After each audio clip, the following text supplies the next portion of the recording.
नमस्कार दोस्तों, स्वागत है आपका हमारे चैनल अरावली पाठशाला पर। जब मैं गणेश सोलंकी आपके लिए लेकर आया हूँ क्लास 10 की मैथ। आज की इस क्लास के अंदर हम जो एक्सरसाइज 11.1 थी उसका पार्ट सेकंड पढ़ने वाले हैं। उसके 6 सवाल हम कर चुके हैं। आज की इस क्लास के अंदर हम उसके आगे से कंटिन्यू करेंगे। तो क्लास के एंड तक आपको इसके साथ में बने रहना है। वीडियो को अधिक से अधिक लाइक करना है, अधिक से अधिक शेयर करना है, और अगर चैनल को अभी तक सब्सक्राइब नहीं किया है तो तुरंत उसको सब्सक्राइब कर देना है। आज की इस क्लास के अंदर हम सवाल नंबर 7 से स्टार्ट करने वाले हैं। अपने पास है सवाल नंबर 7 कि त्रिज्या 12 सेंटीमीटर वाले एक वृत्त की कोई जीवा केंद्र पर 120 डिग्री का कोण अंतरित करती है तो संगत वृत्तखंड का क्षेत्रफल ज्ञात करना है। कि अपने पास एक वृत्त है जिसकी त्रिज्या दे रखी है 12 सेंटीमीटर। उस वृत्त की कोई जीवा है वो केंद्र पर 120 का कोण बना रही है, तो वहां पर जो वृत्तखंड बनेगा उसका क्षेत्रफल ज्ञात करना है।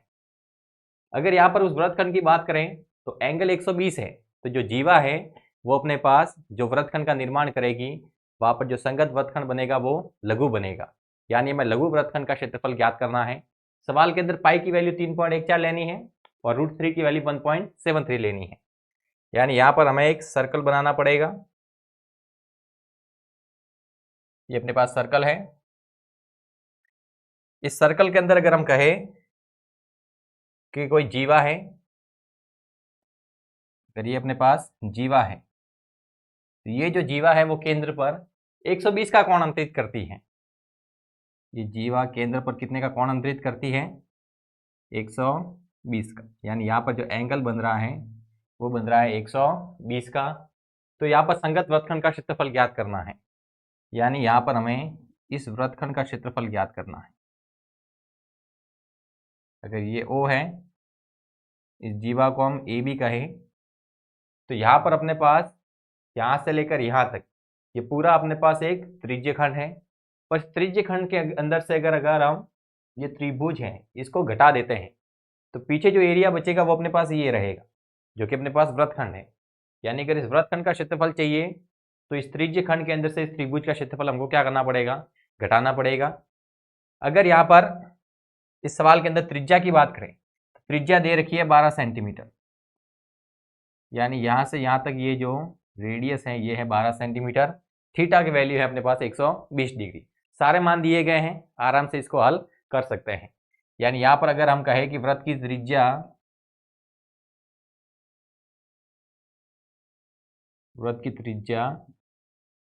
r है अपने पास 12 सेंटीमीटर। वृत्त की त्रिज्या दे रखी है 12 सेंटीमीटर और जो केंद्र पर बनने वाला कोण है, जीवा द्वारा केंद्र पर जो अंतरित कोण है वो थीटा बराबर है अपने पास 120 डिग्री।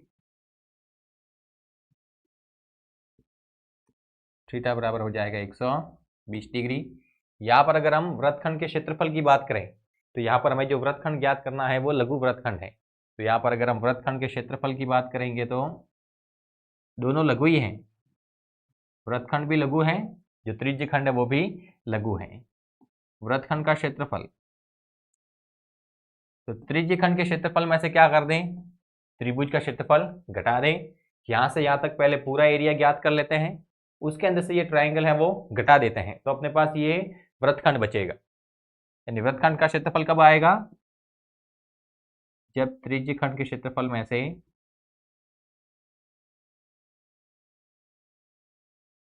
त्रिभुज का क्षेत्रफल हम घटा देंगे। त्रिभुज EOB का क्षेत्रफल,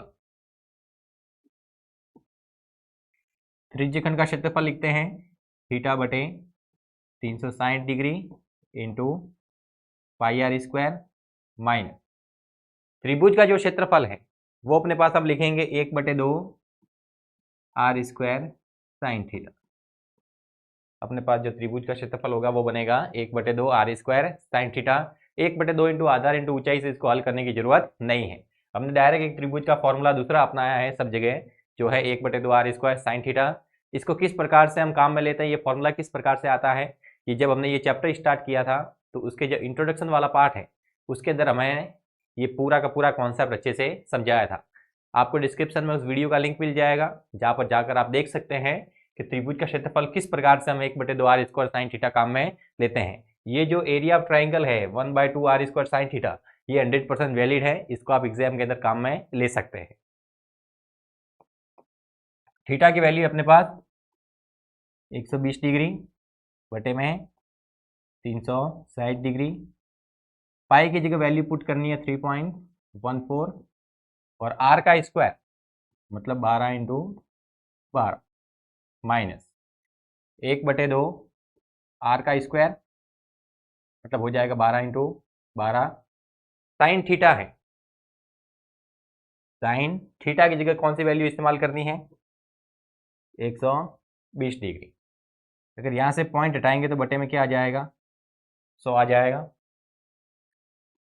ये 0 से 0 कट जाएगा, 12 से कटेगा ये 3 बार, यानी ये अपने पास आ जाएगा 3 से इसको भी काट सकते हैं 4 बार, तो ये आया अपने पास 314 इंटू 4 इंटू 12 और बटे में आ जाएगा 100 माइनस 1/2 आर स्क्वायर यानी 12 इंटू 12 है, 6 बार कट जाएगा, 6 इंटू 12 ये हो जाएगा 72 और साइन 120, साइन 120 की वैल्यू हम यूज करते हैं √3/2। 314 इंटू 4 इंटू 12 तो 12 चौक 48, 48 का गुणा 314 के साथ करना है, 48 का गुणा 314 के साथ।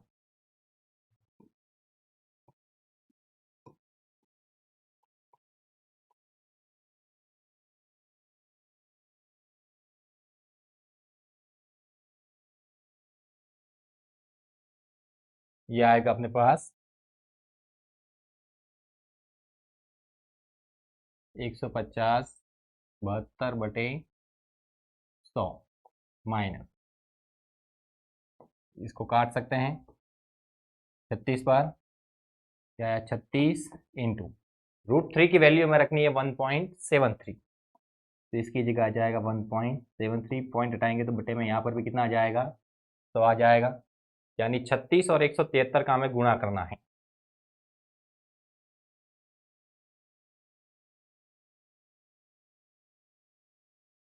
छत्तीस और 173 का अगर गुणा कर दें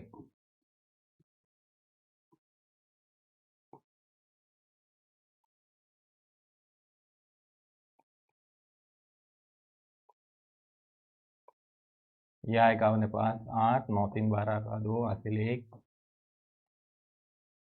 62.28 यहाँ पर लिख सकते हैं। यहाँ पर 100 का भाग दिया तो आया 150.72 माइनस 36 और 173 का गुणा करते हैं आता है 62 28, उसमें अगर 100 का भाग दे दे तो ये आ जाएगा 62.28। 150.72 में से ये घटाते हैं, ये कैलकुलेशन करनी जरूरी है, जितनी ज़्यादा आप कैलकुलेशन की प्रैक्टिस करेंगे उतने ही आपके सवाल हल करने की जो क्षमता है वो बढ़ेगी। 150.72 में से 62.28 घटाना है,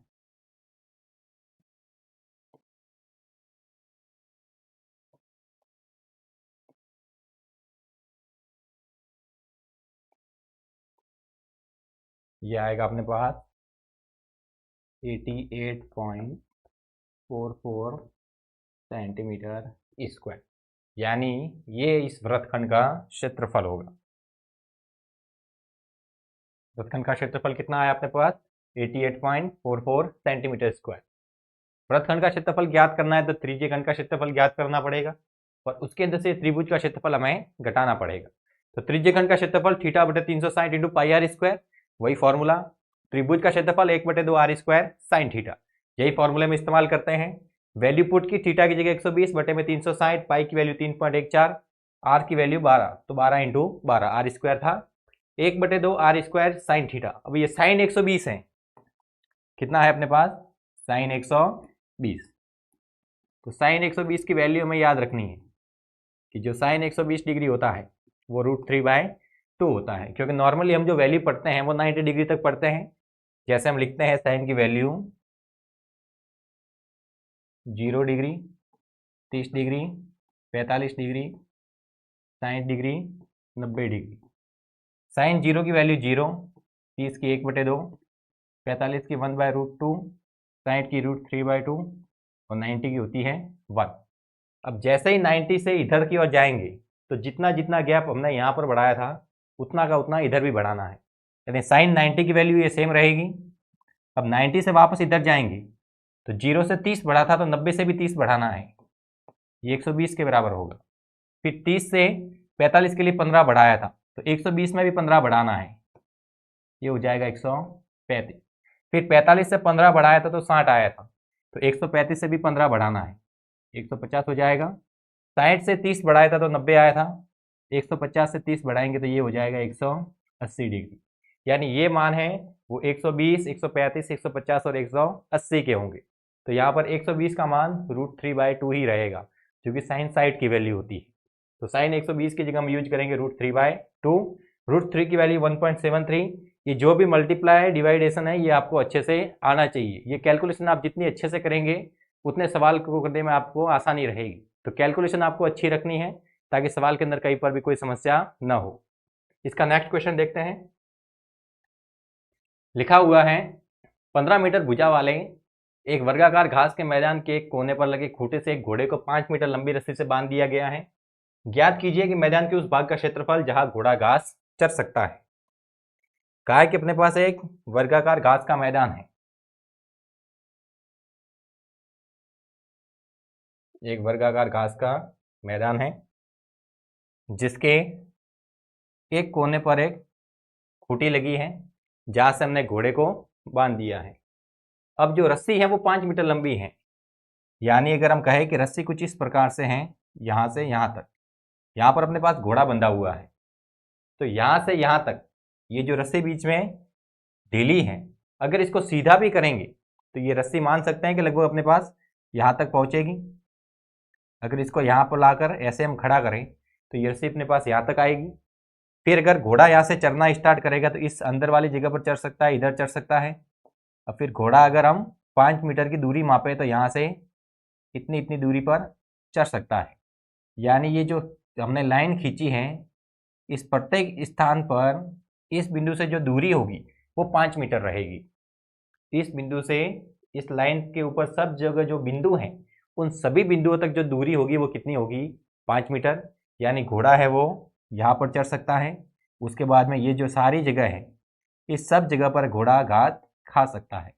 यानी ये वो जगह है जहाँ पर घोड़ा आराम से चढ़ सकता है। यानी घोड़े को अगर हम यहाँ से यहाँ तक रस्सी की लंबाई 5 मीटर माने तो घोड़ा यहाँ से यहाँ तक पहुँच सकता है। फिर यहाँ से वो सीधा अगर चलता ही रहेगा तो जितनी इसकी डोरी की लंबाई होगी उतना दूर जाएगा, उससे ज़्यादा दूर नहीं जा पाएगा। तो वो अधिकतम यहाँ पर चढ़ सकता है, इसके बाहर नहीं जा पाएगा। बाकी इसके अंदर वाला जो भी एरिया है उस सारे एरिया में घोड़ा घास खा सकता है।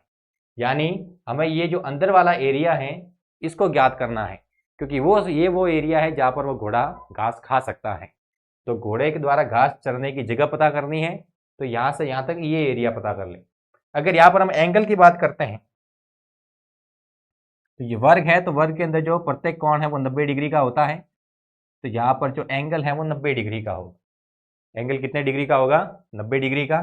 यहाँ से अगर इस टुकड़े को बाहर निकालते हैं हम तो ये टुकड़ा कुछ इस प्रकार से बनेगा अपने पास, और ये जो टुकड़ा है वो अपने पास त्रिज्य खंड है।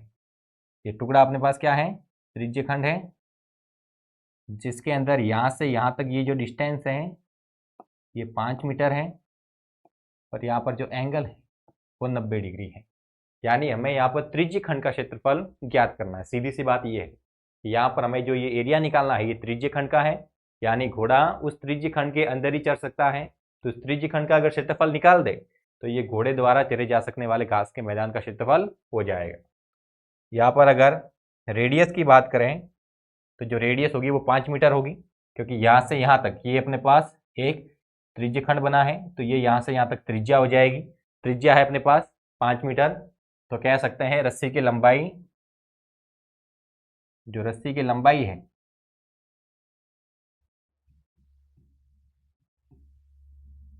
वो त्रिज्य खंड के अंदर त्रिज्या के बराबर है।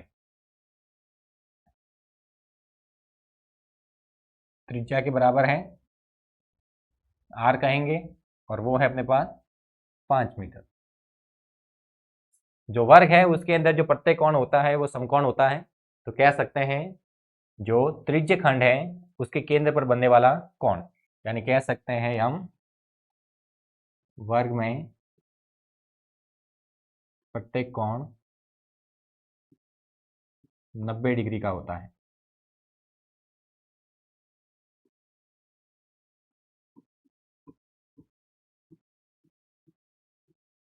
अतः जो थीटा है वो हो जाएगा अपने पास 90 डिग्री। तो मैदान के उस भाग का क्षेत्रफल जहां घोड़ा घास चढ़ सकता है, तो घोड़े द्वारा चढ़े जा सकने वाले क्षेत्रफल का मान क्या होगा अपने पास, वह क्षेत्र जहां घोड़ा घास चढ़ सकता है।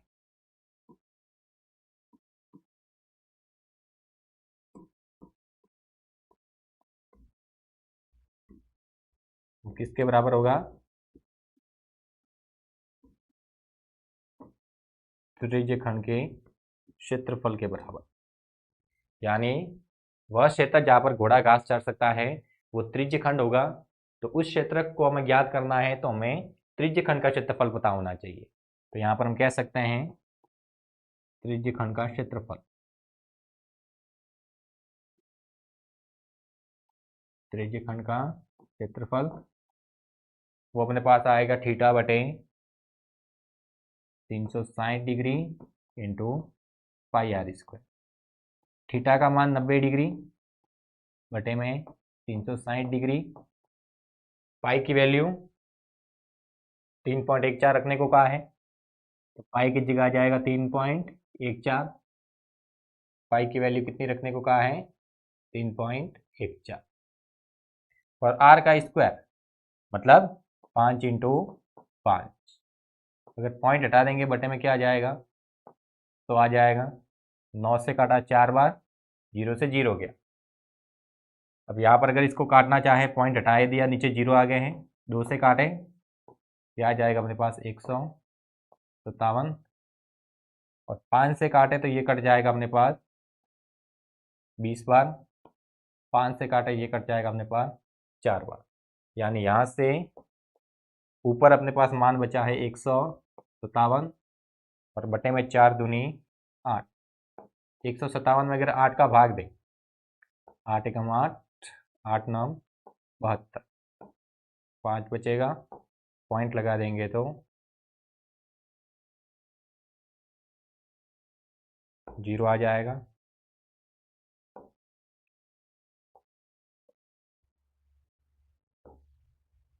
एरिया आएगा अपने पास 19.625 मीटर स्क्वायर।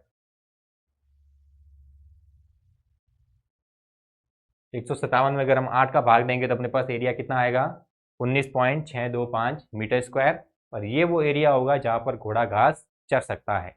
यानी अगर हम रस्सी की लंबाई 5 मीटर रखते हैं तो इसके अंदर जो घोड़ा यहाँ पर घास चरेगा वो जो क्षेत्र होगा वो होगा 19.625 मीटर स्क्वायर। क्योंकि यहाँ पर ये जो एरिया है वो अपने पास एक त्रिज्य खंड का रूप है। यानी त्रिज्य खंड का अगर हम क्षेत्रफल निकालते हैं theta by 360 degree into pi R square से, तो जो एरिया आता है वो आता है 19.625। जहाँ पर एंगल है वो 90 डिग्री यूज करेंगे, क्योंकि ये जो प्रत्येक जो किनारा है, तो ये प्रत्येक किनारे पर जो वर्ग के अंदर कोण बनता है वो अपने पास 90 डिग्री का होता है। तो थीटा बराबर 90 हो जाएगा। और ये जो रस्सी की लंबाई है वो इस त्रिज्य खंड के अंदर त्रिज्या का काम करेगी, यानी ये अपने पास आर की वैल्यू होगी। तो यहाँ से अपने पास त्रिज्य खंड का क्षेत्रफल आया 19.625 मीटर स्क्वायर। इसका जो अगला सवाल है उसके अंदर कहा है कि चले जा सकने वाले क्षेत्रफल में वृद्धि यदि रस्सी 5 मीटर की जगह 10 मीटर इस्तेमाल करते हैं। यानी रस्सी को अगर हम 5 मीटर की जगह 10 मीटर कर दें तो घोड़ा है वो कुछ ज़्यादा जगह पर चलेगा। तो उसके अंदर जो वृद्धि हुई है वो ज्ञात करनी है। यानी अगर हम कहें कि ये अपने पास जैसे कोई वर्ग है, उसके अंदर यहाँ पर जैसे घोड़ा बंधा हुआ है, तो 5 मीटर माना कि यहाँ तक होता है, तो घोड़ा है वो यहाँ से यहाँ तक इस वाले क्षेत्र में चढ़ सकता है। यानी ये वो एरिया है जहाँ पर घोड़ा घास चढ़ सकता है। तो यहाँ से यहाँ तक ये जो दूरी थी वो थी 5 मीटर। अगर अब की बार हम 5 मीटर की जगह जो रस्सी है वो 10 मीटर इस्तेमाल करते हैं, यानी रस्सी अगर हम यहाँ तक लाते हैं तो जो क्षेत्र होगा वो क्या हो जाएगा, यहाँ से लेकर यहाँ तक, यानी घोड़ा आपकी बार यहाँ से लेकर यहाँ तक घास चर सकता है। तो जो क्षेत्रफल है उसके अंदर अपने पास क्या आई है, वर्दी आई है। पहले घोड़ा केवल यहाँ तक चढ़ सकता था, पहले केवल इसके अंदर तक चढ़ सकता था, अब इसके अंदर तक चढ़ सकता है, यानी जो वृद्धि हुई है वो यहाँ से यहाँ तक हुई है। ये अपने पास क्षेत्रफल के अंदर क्या है, वृद्धि है। ये क्षेत्रफल के अंदर क्या हुई है, वृद्धि। तो हमें ये क्षेत्रफल के अंदर वृद्धि ज्ञात करनी है। तो उसके लिए क्या कर सकते हैं कि पहले हम ये 10 मीटर जो हमने रस्सी की लंबाई ली है और उससे जो एरिया निकाला है पहले वो पता कर लेते हैं। उसके अंदर से ये 5 मीटर रस्सी के द्वारा जो एरिया निकला था उसको क्या करते हैं, घटा दे, यानी पहले यहाँ से यहाँ तक ये पूरा ज्ञात कर लेते हैं, उसके अंदर से ये वाला भाग क्या कर देते हैं, घटा देते हैं। तो हमें ये बीच वाला एरिया मिलेगा कि नहीं मिलेगा, तो हमें ये बीच वाला एरिया ही पता करना है, क्योंकि पहले क्षेत्रफल इतना था अब इतना हो गया है। तो यहाँ से लेकर यहाँ तक ये क्या हुई है, वृद्धि हुई है। तो पहले हमें यहाँ से यहाँ तक ये पूरा एरिया ज्ञात करना है और फिर उसके अंदर से ये वाला एरिया घटा देना है। दोनों के लिए जो एंगल है वो एंगल अपने पास 90 डिग्री रहेगा, एंगल के अंदर चेंज नहीं आएगा। एंगल है वो कितना रहेगा, 90 डिग्री। पहले भी 90 था, अब भी कितना रहेगा, 90 डिग्री। यानी एंगल के अंदर चेंज नहीं करना है, चेंज होगा वो रेडियस के अंदर होगा, क्योंकि पहले त्रिज्या 5 मीटर थी तो यहाँ से यहाँ तक चढ़ सकता था, अब त्रिज्या 10 मीटर की है तो यहाँ से यहाँ तक चढ़ सकता है। यानी जो बदलाव हुआ है वो त्रिज्या के कारण हुआ है, तो केवल आर की वैल्यू हमें चेंज कर देनी है। तो क्षेत्रफल में वृद्धि।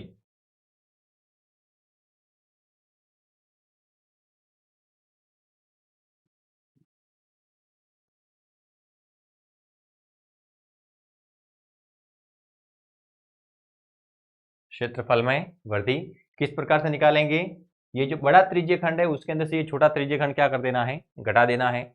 बड़ा त्रिज्यीय खंड मतलब दीर्घ त्रिज्यीय खंड की बात नहीं कर रहे हैं, यहाँ पर r बराबर अगर हम 10 मीटर यूज करते हैं तो उसके द्वारा जो त्रिज्यीय खंड आएगा उसके अंदर से 5 मीटर के द्वारा जो त्रिज्यीय खंड बना था उसका क्षेत्रफल घटा देना है। यानी हम कह सकते हैं जो क्षेत्र में वृद्धि हुई है उसके अंदर से ये छोटा वाला भाग हमें घटाना है, यानी बड़े त्रिज्यीय खंड का क्षेत्रफल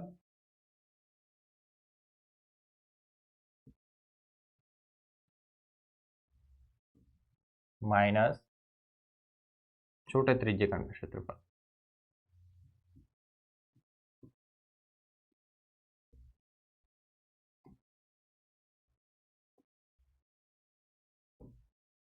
अगर बड़े त्रिज्यीय खंड की बात करते हैं तो ये अपने पास हो जाएगा थीटा बटे 360 degree into pi R square minus छोटा त्रिज्यीय खंड है इसका क्षेत्रफल हम पहले ज्ञात कर चुके हैं 19.625।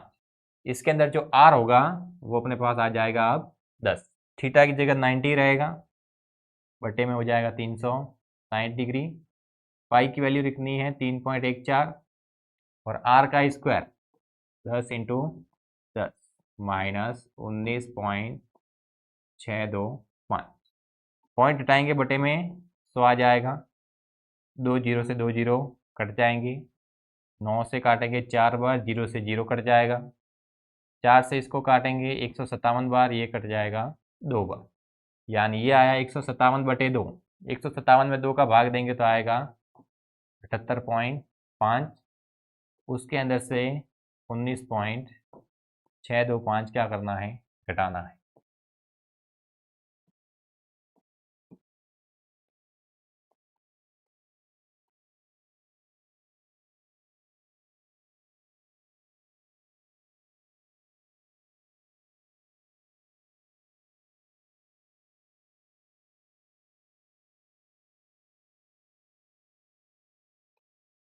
ये आ जाएगा अपने पास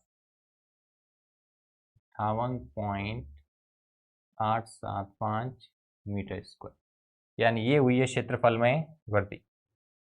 यानी जो बड़ा त्रिज्यीय खंड था उसके अंदर से अगर हम छोटा त्रिज्यीय खंड घटा देते हैं, यानी यहाँ से यहाँ तक क्षेत्रफल ज्ञात करते हैं, फिर उसके अंदर से यहाँ वाला जो क्षेत्र था उसको घटा दे, तो यहाँ से यहाँ तक ये अपने पास वृद्धि आएगी।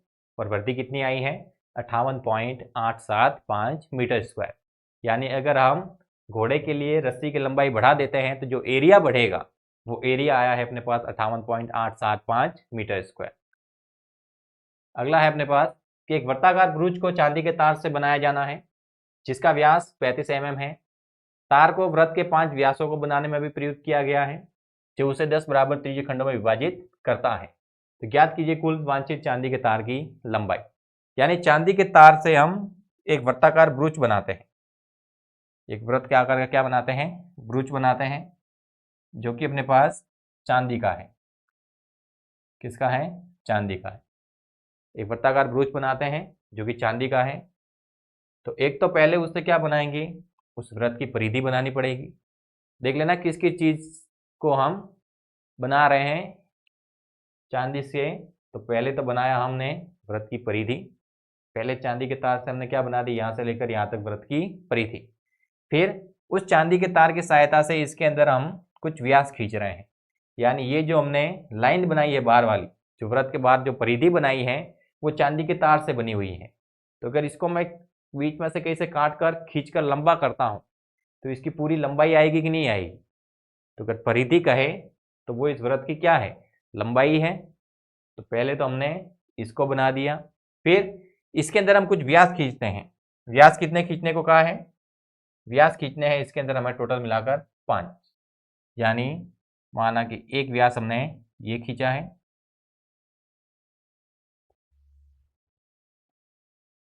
एक व्यास ये खींचा, एक व्यास ये खींचा, एक व्यास ये खींचा, एक व्यास ये खींचा और एक व्यास ये खींचा। टोटल मिलाकर इसके अंदर हमने कितने व्यास खींचे हैं? 5। इसको फर्स्ट कह सकते हैं, इसको सेकंड कह सकते हैं, इसको थर्ड कह सकते हैं, इसको फोर्थ कह सकते हैं, इसको फिफ्थ कह सकते हैं। यहाँ से यहाँ तक ये 1 हो गया, यहाँ से यहाँ तक ये 2 हो गए, यहाँ से यहाँ तक ये 3 हो गया, यहाँ से यहाँ तक ये 4 हुआ और यहाँ से यहाँ तक ये 5 हुआ। तो इस प्रकार से अपने पास ये वृत्ताकार ब्रूच बनता है। तो इस ब्रूच के अंदर हमने चांदी कहाँ पर काम में ली है?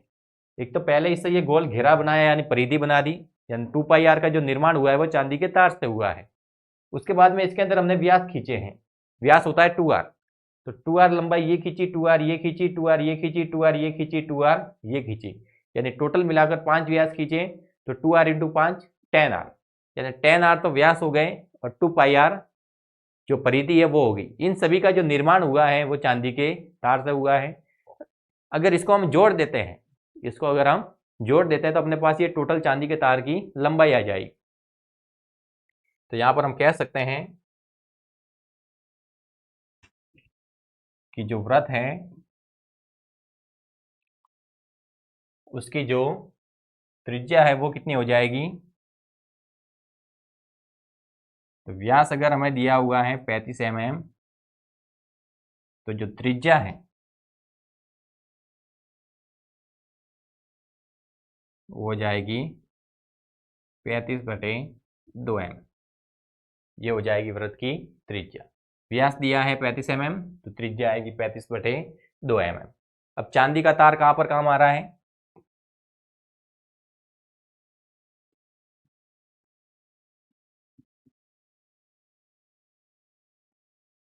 चांदी का जो तार है वो पहले तो इसकी परिधि का निर्माण कर रहा है, यानी एक तो वृत्त की परिधि बन गई चांदी के तार से, और फिर उसके अंदर 5 हमने क्या खींच दिए?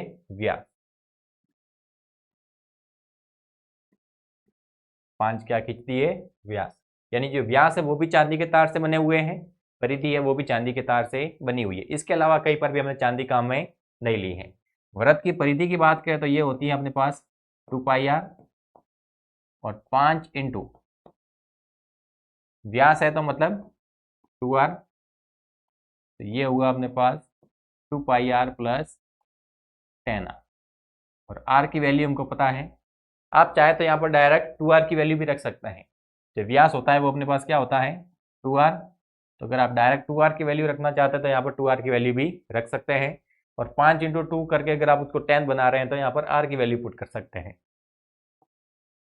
पाई की वैल्यू कुछ रखने को नहीं कहा है, तो रखना है 22/7। आर की जगह हो जाएगा 35/2 प्लस 10 इंटू आर की जगह आ जाएगा 35/2। 2 से 2 कट जाएगा, 7 से काटेंगे 5 बार, 22 पंजे हो जाएगा 110, ये कटेगा 5 बार, 35 पंजे हो जाएगा 175। तो 175 110 को जोड़ेंगे तो ये हो जाएगा 285 mm। यानी जो चांदी का तार है उसकी जो टोटल लंबाई होगी, टोटल लेंथ होगी चांदी के तार की, वो हो जाएगी 285 mm। चांदी का तार हम कहाँ पर इस्तेमाल कर रहे हैं, एक तो इसकी परिधि बना रहे हैं और एक इसके अंदर 5 व्यास खींच रहे हैं। तो परिधि की लंबाई प्लस व्यास की लंबाई, तो परिधि और व्यास को अगर जोड़ दे तो अपने पास टोटल चांदी के तार की लंबाई आ जाएगी, जो आएगी अपने पास 285 mm। अगला है कि ब्रूच के प्रत्येक त्रिज्यीय खंड का क्षेत्रफल ज्ञात करना है। अब इस ब्रूच के अंदर बात कहें तो जो 5 व्यास है वो इसके 10 टुकड़े कर रहे हैं। 5 जो व्यास है वो इसके टुकड़े कितने कर रहे हैं, 10 टुकड़े कर रहे हैं। यानी बीच में जो यहाँ पर 360 का एंगल बनता है उसके भी कितने टुकड़े हो रहे हैं, 10 टुकड़े हो रहे हैं। तो 360 के अगर आप 10 टुकड़े करते हैं तो एक टुकड़े के हिस्से में जो एंगल आएगा वो आएगा 36 डिग्री, यानी थीटा का मान यहाँ पर बनेगा अपने पास 36 डिग्री। आर का मान रहेगा 35/2। तो हमें पूछा गया है कि ब्रूच के प्रत्येक त्रिज्यीय खंड का क्षेत्रफल ज्ञात करना है। तो लिख सकते हैं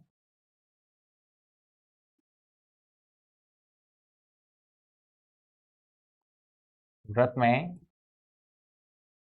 कुल त्रिज्यीय खंड, जो 5 व्यास है वो कितने त्रिज्यीय खंड का निर्माण कर रहे हैं, 10 त्रिज्यीय खंड का निर्माण कर रहे हैं। तो वृत्त में कुल त्रिज्यीय खंड है 10। एक त्रिज्यीय खंड में बना कौन, एक त्रिज्यीय खंड में बना कौन, थीटा बराबर हो जाएगा, टोटल एंगल होता है केंद्र पर 360, 10 टुकड़े कर रहे हैं, 10 का भाग चला जाएगा तो थीटा बराबर आ जाएगा 36 डिग्री। और जो त्रिज्या है वो अपने पास कितनी है, आर का मान है 35/2 mm। तो त्रिज्यीय खंड का क्षेत्रफल ज्ञात कर सकते हैं।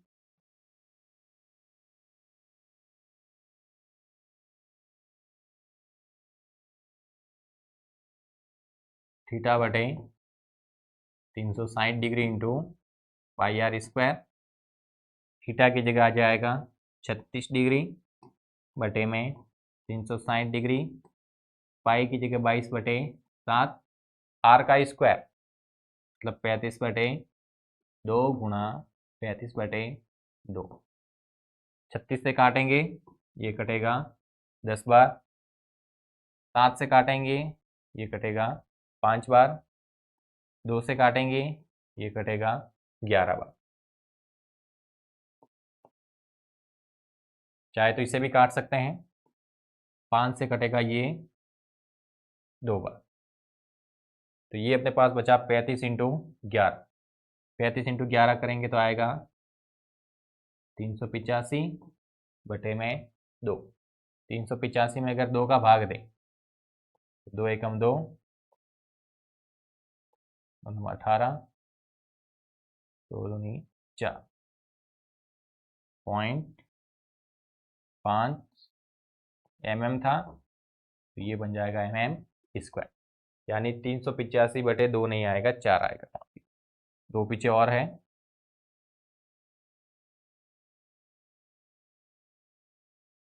यानी ये आ जाएगा 385/4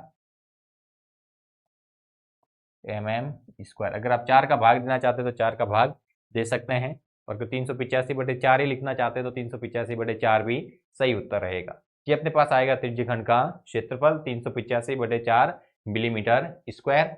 आर की वैल्यू अपने पास 35/2 रखी है। ध्यान ये रखना है कि जो पूरा वृत्त है उसके अंदर 360 का कोण बनता है केंद्र पर, और जो त्रिज्यीय खंड है वो टोटल अंदर बन रहे हैं 10, क्योंकि 5 व्यास हैं तो 5 व्यास है वो इसके 10 टुकड़े करेंगे, तो 10 त्रिज्यीय खंड बनेंगे, वो 360 के भी 10 टुकड़े कर देंगे। तो प्रत्येक टुकड़े के हिस्से में जो एंगल आएगा वो आएगा 36 डिग्री, यानी थीटा का मान यहाँ पर मिलेगा हमें 36 डिग्री। त्रिज्यीय खंड का क्षेत्रफल फॉर्मूला वापस वो का वो, अगर मान ज्ञात करते हैं तो लास्ट में आता है 385/4 मिलीमीटर स्क्वायर।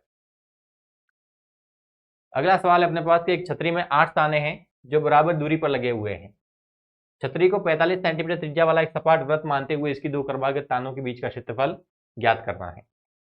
यानी अगर हम छतरी के जो ऊपर वाला भाग है उसको खोल कर देखते हैं तो कुछ इस प्रकार से हमें वृत्ताकार दिखाई देगा, और इसके अंदर जो ताने लगे हुए वो टोटल 8 हैं। इसके अंदर जो टोटल ताने हैं वो कितने हैं? 8 हैं। 8 तानों का आप इस प्रकार से समझ सकते हैं।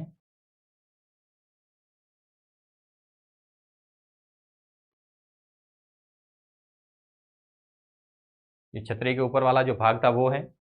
इसके अंदर जो ताने लगे हुए वो टोटल कितने हैं? 8 हैं। 1 2 3 4 5 6 7 और 8 है। कहा है कि इसके अंदर जो त्रिज्या है वो 45 सेंटीमीटर है। यानी अगर यहाँ से यहाँ तक हम डिस्टेंस की बात करते हैं तो ये हो जाएगा 45 सेंटीमीटर। इसके दो क्रमागत तानों के बीच का क्षेत्रफल ज्ञात करना है। यानी एक ताना अगर हम ये चुने, एक ताना हम ये चुने तो इसके बीच में ये जो एरिया है, ये वाला एरिया हमको ज्ञात करना है। दो तानों के बीच का क्षेत्रफल यहां से यहां तक। तो ये जो एरिया है अपने पास ये त्रिज्य खंड के रूप का ही है। एक त्रिज्य खंड का टुकड़ा है अपने पास, वृत्त का टुकड़ा है एक त्रिज्य खंड के रूप में। इस प्रकार से यहां से यहां तक ये जो दूरी है यानी जो त्रिज्या है वो लिखी हुई है 45 सेंटीमीटर। यानी आर का मान हो जाएगा अपने पास 45 सेंटीमीटर। अब यहाँ पर अगर हम एंगल की बात करें तो इसके अंदर टोटल जो टुकड़े हो रहे हैं केंद्र पर बनने वाले 360 के एंगल के वो हो रहे हैं 8। तो अगर 345 के हम 8 टुकड़े करते हैं तो जो मान आता है वो 45 डिग्री आता है। यानी एक टुकड़े के हिस्से में जो एंगल आएगा यहाँ पर वो आ जाएगा 45 डिग्री। एक के हिस्से में जो एंगल आएगा वो कितना आएगा? 45 डिग्री। तो थीटा बराबर हो जाएगा 45 डिग्री और आर की वैल्यू हो जाएगी 45 सेंटीमीटर। तो इस त्रिज्यखंड का क्षेत्रफल ज्ञात कर सकते हैं। लिख सकते हैं कि वृत्त में कुल त्रिज्यखंड, यहाँ पर जो वृत्त है उसके अंदर कुल त्रिज्यखंड कितने हैं?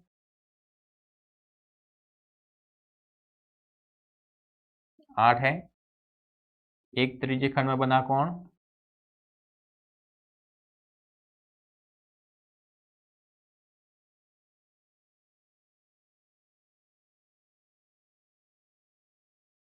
एक त्रिज्यखंड के अंदर जो कोण आएगा वो होगा 360 का 8वां भाग। यानी 8 का भाग देंगे तो थीटा बराबर आ जाएगा अपने पास 45 डिग्री। त्रिज्या की बात करें, त्रिज्या आर बराबर हमें कहा गया है कि 45 सेंटीमीटर का वृत्त है। त्रिज्या 45 का कोई वृत्त है तो आर बराबर 45 सेंटीमीटर हो जाएगा। दो क्रमागत तानों के बीच का क्षेत्रफल, दो क्रमागत तानों के बीच का क्षेत्रफल, तानों के बीच का क्षेत्रफल कहे या त्रिज्यखंड का क्षेत्रफल कहे दोनों बराबर ही है, क्योंकि तानों के बीच में जो एरिया है वो त्रिज्यखंड के रूप में है। तो तानों के बीच का क्षेत्रफल बराबर त्रिज्यखंड का क्षेत्रफल। और त्रिज्यखंड का क्षेत्रफल हम क्या लिखते हैं?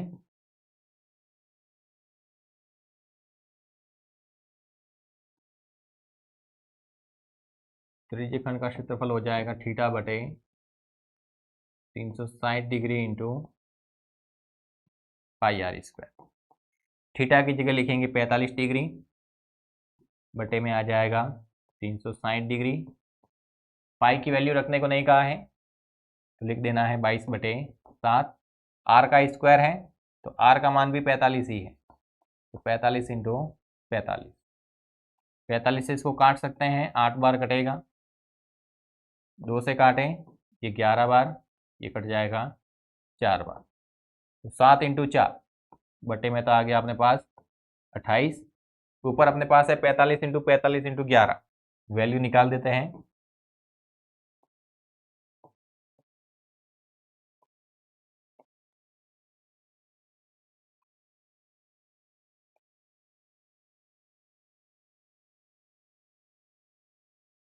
45 इंटू 45 यानी 45 का वर्ग आता है 2025, उसका गुणा 11 के साथ में करना है।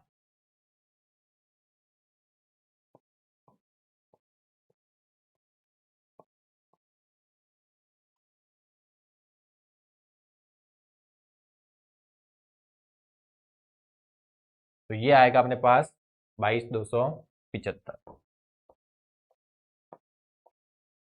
22,275 बटे में 28